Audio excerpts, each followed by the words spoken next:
बिस्मिल्लाहिर्रहमानिर्रहीम। अस्सलाम वालेकुम एवरीवन। आज हम आप लोगों के लिए एक नई वीडियो लेके आए हैं जिसमें हम आप लोगों को साइंस के एक बहुत ही इम्पोर्टेंट टॉपिक ऑर्गन सिस्टम के बारे में बताएंगे। तो आज की हम वीडियो में हम पढ़ेंगे ह्यूमन ऑर्गन सिस्टम। सबसे पहले ऑर्गन सिस्टम का कंसेप्ट क्लियर करने के लिए कि हम पहले ये जानिए कि ऑर्गन सिस्टम किसे कहते हैं। इससे पहले हमारे पास कुछ बेसिक कॉन्सेप्ट हैं जिनका क्लियर होना ऑर्गन सिस्टम से पहले ज़रूरी है। तो पहले उन बेसिक कॉन्सेप्ट की तरफ चलते हैं। आज की वीडियो के भी बेसिक कॉन्सेप्ट्स यही हैं, जैसे सबसे पहले है cell, tissue, organ and organ system. Firstly, we will discuss about cell. What is cell? A cell is the basic unit of all living things. Cell किसे कहते हैं? तमाम जिंदा चीज़ों की जो बुनियादी इकाई है उसे सेल कहते हैं। प्लांट्स और एनिमल्स ये दोनों जिंदा चीज़ें हैं, लिविंग थिंग्स हैं। ये दोनों लिविंग थिंग्स जो हैं वो बेसिकली किससे मिलके बनी है? उनकी बेस क्या है? सेल है। जैसा कि अगर एक बच्चा टॉय ब्लॉक्स के साथ खेल रहा है और घर बना रहा है, तो जब वो टॉय ब्लॉक्स को एक दूसरे के साथ जोड़ के घर बनाता है तो उसमें जो एक ब्लॉक है वो एक सेल है। वो एक ब्लॉक क्या है? सेल है। जैसे उस एक ब्लॉक के बगैर वो जो घर बना रहा है वो घर इनकम्प्लीट हो जाएगा। इसी तरह without cell all living things will not survive. अगर उनके अंदर सेल्स ही नहीं होंगे तो वो लिविंग थिंग्स नहीं सर्वाइव कर सकेंगी।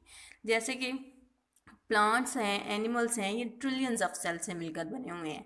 कुछ प्लांट्स कुछ एनिमल्स जो हैं वो के एक सेल से भी मिलकर बने हुए हैं, कुछ बहुत ज़्यादा ट्रिलियंस ऑफ सेल से भी मिलकर बने हुए हैं। तो वो प्लांट्स या वो एनिमल्स जो ज़्यादा सेल से मिलकर बने होते हैं उन्हें मल्टी सेलुलर ऑर्गेनिजम्स कहते हैं, और वो एनिमल्स और प्लांट्स जो सिर्फ एक सेल से मिलकर बने होते हैं उन्हें यूनिसेलुलर ऑर्गेनिजम्स कहते हैं। तो सेल की एक एग्जांपल इस तरह भी ली जा सकती है कि अगर एक दीवार है, घर के अंदर एक दीवार है, अगर वो दीवार है तो जो दीवार है वो ईंटों से मिलकर बनी हुई है, तो वो जो एक ईंट है वो क्या है? सेल है। वो एक ईंट आपकी सेल है। उम्मीद है कि आप लोगों को सेल की समझ आ गई होगी कि सेल किसे कहते हैं। अब मेरे पास कुछ सेल की एग्जांपल्स हैं। कौन कौन सी हैं? ह्यूमन बॉडी के अंदर कौन कौन से सेल हैं? Nerve cell, white blood cells, red blood cells, skin cells, bone cells, muscle cells. यानी कि आपकी स्किन, आपके बोन्स, आपके न्यूरॉन्स, आपके जो ब्लड है वो डिफरेंट सेल्स से मिलकर बना हुआ है। जब डिफरेंट जो सेल्स हैं वो कंबाइन होते हैं तो आप लोगों के लिए एक पास क्या बन जाते हैं? टिश्यूज़। अब हम इसके आगे टिश्यूज़ की तरफ चलते हैं कि टिश्यूज़ किसे कहते हैं। A group of cells performing same functions is called a tissue। यानी जब नंबर ऑफ सेल्स मिल जाते हैं और कोई एक फंक्शन परफॉर्म कर रहे होते हैं तो वो टिश्यू बनाते हैं। जैसे मैंने अभी एग्जांपल दी है दीवार की, कि एक दीवार है उसके अंदर जो एक ईंट है वो सेल है।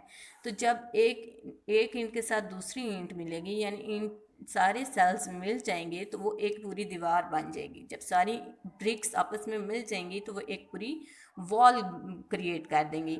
तो वो जो वॉल है वो क्या है? टिश्यू है। वो वॉल क्या है? टिश्यू है। तो जब when cells combine they form tissue which perform specific function. Here are some plant and animal tissues. Some plant tissues are xylem tissues, epidermal tissues, phloem tissues.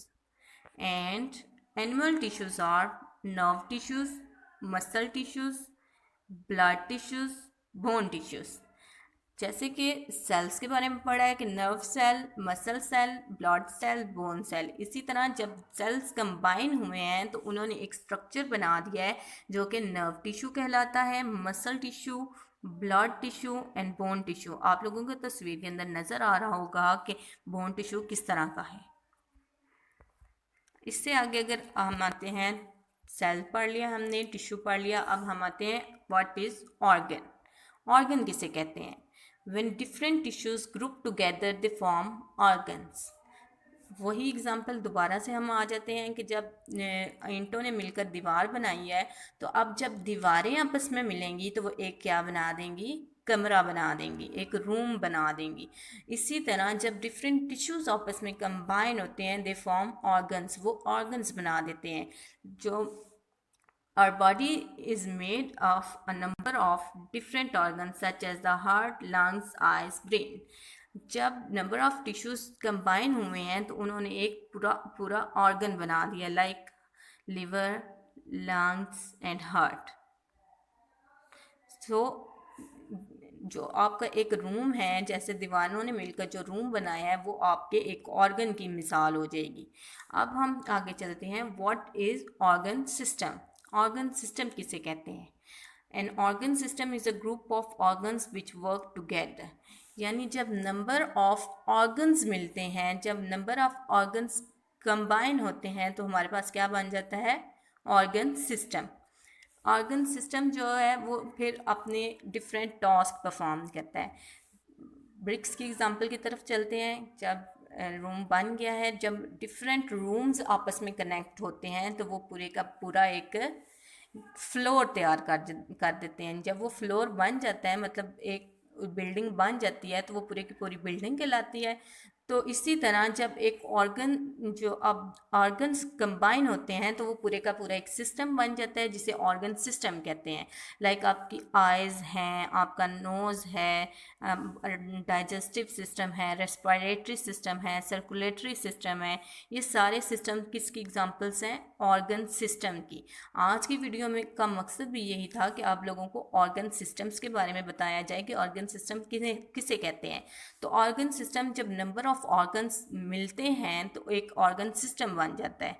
जब नंबर ऑफ ऑर्गन्स, यानी कि जब आप खाना खाते हैं तो इसमें डिफरेंट ऑर्गन्स आप लोगों के कंबाइन हुए हैं। आपका मुंह आप इन्वॉल्व है, इसके बाद जो लेरिंग्स है वो इन्वॉल्व हो जाती है, फिर आपका stomach, small intestine, large intestine, अलग अलग देखें तो ये सारे ऑर्गन्स हैं। लेकिन जब ये ऑर्गन्स कंबाइन हो जाते हैं तो वो क्या बन जाते हैं? ऑर्गन सिस्टम बन जाते हैं। वो सारे क्या बन जाते हैं? ऑर्गन सिस्टम बन जाते हैं। सो आज की इस वीडियो में आप लोगों ने क्या सीखा? जो सारा आप लोगों का जो कंक्लूजन है वो ये है, when number of cells combine they form tissue, and when tissues combine they form organ, and organ combine to form organ systems. I hope आप लोगों को वीडियो बहुत पसंद आई होगी। अगर आप लोगों को वीडियो पसंद आई है तो वीडियो को लाइक करना और मेरे चैनल को सब्सक्राइब करना मत भूलिए। अगर इस वीडियो से रिलेटेड आपको कोई क्वेश्चन है या आप लोगों को कहीं से समझ नहीं आई तो आप कमेंट सेक्शन में पूछ सकते हैं। शुक्रिया।